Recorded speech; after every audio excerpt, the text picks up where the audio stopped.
Most welcome my friend. आज हम news update में स्टार्ट करते हैं कोविड-19 और नॉर्मल फ्लू में क्या डिफरेंसेस हैं, कैसे कैसे चीज़ें होती हैं। आप सभी को पता है कोविड-19 की ओरिजिन कहाँ से हुई और इसके सिम्टम जो शुरुआती होते हैं वो एक जैसे ही होते हैं, फ्लू वायरस की तरह ही होते हैं और इनमें ही उतना ही इन्फेक्शंस हो सकता है जितना नॉर्मल स्टार्टिंग की फीवर और हेडेक होना और स्नीजिंग होना। लेकिन जो कोविड-19 है वो आपके लंग्स को इन्फेक्ट करता है, जबकि अगर फ्लू वायरस ज़्यादा देर तक ना रहे और निमोनिया ना हो तब तक ये आपके लंग्स को इन्फेक्शन नहीं। हम ये देख रहे हैं कि हम ये देखते हैं कि यहाँ पर जो इन्फ्लुएंजा वायरस है और कोविड-19 है, एक्सपीरियंस भी करते हैं जाकर। कफ, थ्रोट सोर होता है। जो फ्लू होता है उसमें cough, cold, headache, sore throat, fever, fatigue, muscles sore throat, vomiting, diarrhoea, इस टाइप के करेक्टर्स टाइप के सिम्टम्स आपको मिलेंगे वहाँ पे। जबकि कोविड-19 में जो सिम्टम्स होंगे वो थोड़ा सा ड्राई कफ की तरफ ले जाते हैं, इसमें डिफरेंसेस और लंग्स में इन्फेक्शन। तो हम ये पाते हैं कोविड-19 के जो भी सिम्टम्स हैं, fever, fatigue, tiredness, dry cough, red eyes, some cases loss of taste के बारे में भी बोला गया जाकर। पेशेंट स्पिन, नेजल कंजेशन भी देखते हैं जाकर।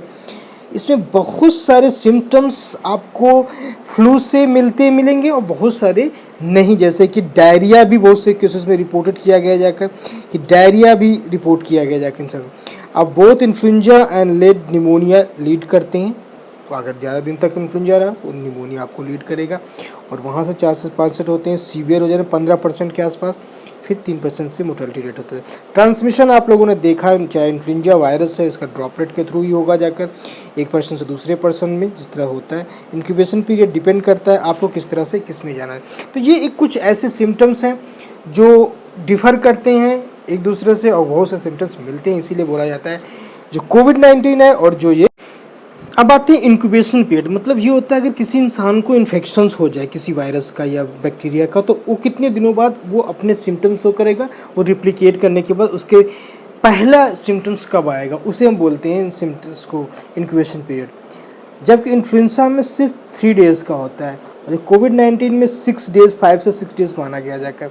इसलिए इसमें जो रिपोर्ट किया गया जाकर इन्फ्लुएंजा को 4 डेज़ बोल दिया जाता है, कोविड-19 को 2 से 14 दिन भी बोले जा सकते हैं। वहाँ पर जाकर सिम्टम्स आते हैं जाकर 1% सिम्टम्स।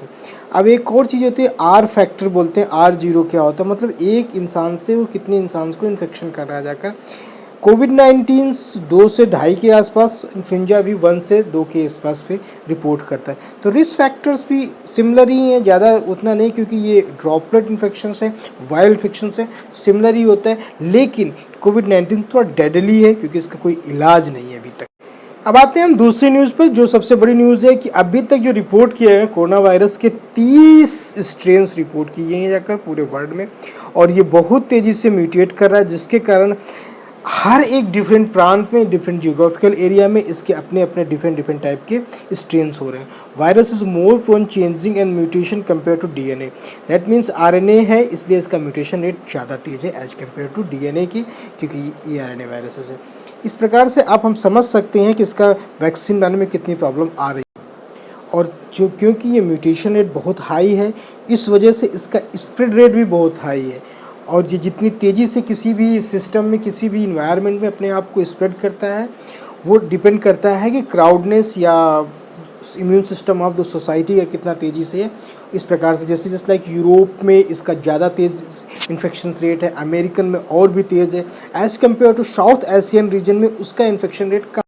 एक अनदर न्यूज़ के हिसाब से हांगकांग एयरपोर्ट पूरी तरीके से इस तरह इंस्टॉल किया गया है कि वहाँ पर कोई भी चीज़ें अब बाहर नहीं जा पाएंगे विदाउट डिसइंफेक्शंस के। उनको सैनिटाइजेशन का अच्छा खासा प्रोग्रामिंग की गई है वहाँ पे। This is the one things to secure the human life in there. एक अंदर रिपोर्ट ये कहती है कि एक ड्रग्स का नाम है फेमोटिडीन, जो कि बहुत ज़्यादा यूज़ की जा रही है कोरोना वायरस के ट्रीटमेंट में इन द यूरोप में, और इसकी शॉर्टेज होने से वहाँ पर आपस में कुछ डिस्टर्बेंस पैदा हो गया है।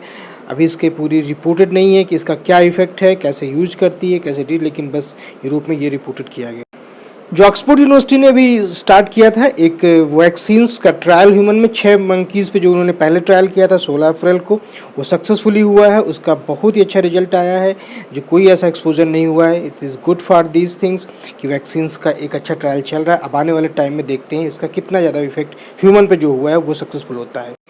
एक अनदर स्टडी रिपोर्ट ये कहती है जर्मन में जो अभी लॉकडाउन को ख़त्म किया गया है, अनाउंसमेंट किया गया है, बीच अभी उसको बनाए रखिए अपना एक दूरी सोशल डिस्टेंसिंग, क्योंकि ये री इन्फेक्शन होने के चांसेस कई गुना ज़्यादा बढ़ जाएंगे एज़ कम्पेयर टू जो अभी चल रहा है। तो इसके खिलाफ जो भी एक नोटिफिकेशन जारी किया गया है गवर्नमेंट की तरफ से कि प्लीज़ कीप डिस्टेंसिंग। इसमें बहुत सारे स्टार्टअप स्टार्ट हो गए हैं चलने की कुछ ना कुछ डिटेक्ट करने के लिए, अगर फीवर है या कुछ स्वैब्स हैं उस तरह की डेवलपमेंट की जा रही है ताकि पेशेंट को छूने से पहले उसकी बॉडी का टेम्परेचर डिटेक्ट करके हम बता सकें उसके आसपास कितना टेम्परेचर है, उसके फीवर है कि नहीं। एक और चल रही है जाकर कि जो हमारे 95 मास्क होते हैं रीयूज कैसे कर सके, उनको किस तरह से डिसइंफेक्शन करके उनको प्रॉपरली फिर से रीयूज, क्योंकि बहुत ज़्यादा शॉर्टेज हो रही है, इसलिए इन सब चीज़ों का एक रीयूज करके ताकि जल्दी से ज़्यादा प्रोवाइड किया जाए, जो इमरजेंसी टाइम की चीज़ें चल रही हैं वहाँ पर इस चीज़ों का रियली सप्लाई की जा सके, because now it is the emergency time.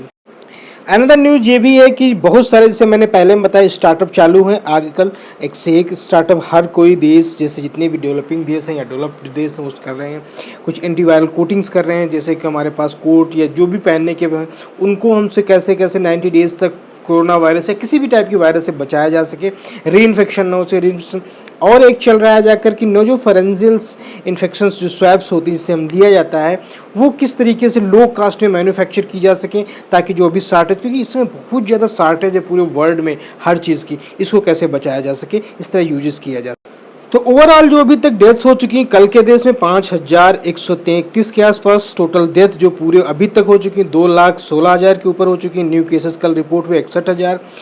Total case जो हैं 31 लाख के ऊपर हो चुके हैं, 19 लाख एक्टिव केसेस हैं, 9 लाख के आसपास ऊपर जो हमारे रिकवर्ड हो चुके हैं उनमें बची हुई जाकर।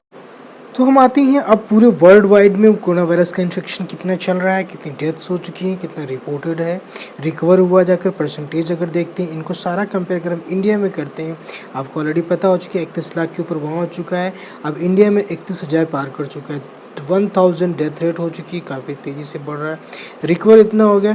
एक चीज़ आप डिफेंड करेंगे कि यहाँ पे डेथ रेट 12% है जबकि वर्ल्ड वाइड में 19% है, तो ये एक बहुत बड़ा मेजर डिफरेंसेस है, हम इस चीज़ को नोट कर सकते हैं। बट ये कोई अच्छी बात नहीं, सीरियस होना चाहिए, क्योंकि वायरस का अभी तक कोई वैक्सीन्स या मेडिसिन्स नहीं है, तो we need to be careful, अपनी लाइफ स्टाइल सारी चीज़ों को हमें बदलना होगा। जब तक वैक्सीन्स का आगमन नहीं होता है या कोई मेडिसिन नहीं आती इस चीज़ को रोकने के लिए, क्योंकि वायरस तो आ चुका है इन्वायरमेंट में और ये रहेगा, तो कोई भी इम्यूनोलॉजिकली वीक हुआ या परेशान हुआ तो ये ट्रांसमिट होगा और उसे उस चीज़ को डिसीज़ करेगा और उसके साथ प्रॉब्लम होगी। Thank you. तो अपने लास्ट सेक्शन में आते हैं स्कॉलरशिप सीरीज़।